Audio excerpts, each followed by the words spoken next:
Կար չկար մի կին կար, նա երեխաներ չուներ, բայց շատ էր ուզում ունենալ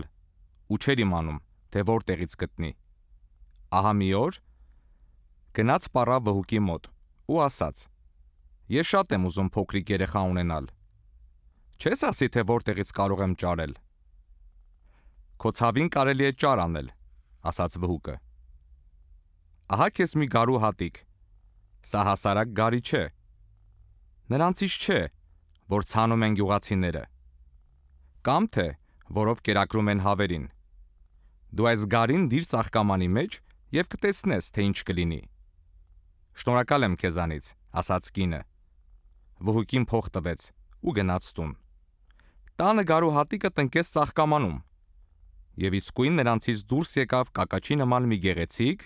խոշոր ծաղիկ։ Միայն թե նրա թերթիկները ամուր սեղմված էին, ճիշտ այնպես,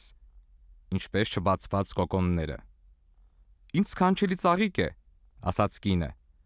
և համբուրեց նրա գեղեցիկ, կարմրադեղին թերթիկները։ Բայց հենց այն րոպեին, երբ նա համբուրեց, ծաղիկի մեջ մի բան խշաց, և կոկոնը բոլորովին բացվեց։ Այժմ արդեն երևաց, որ դա իսկական կակա չէ։ Նրա մեջտեղը փոքրիկ կանաչ վարսանդի վրա նստած էր մի շատ պստլիկ աղջիկ, որը հազիվ մի մատնաչափ հասակ ուներ։ Դրա համար էլ նրա անունը դրին Մատնաչափ։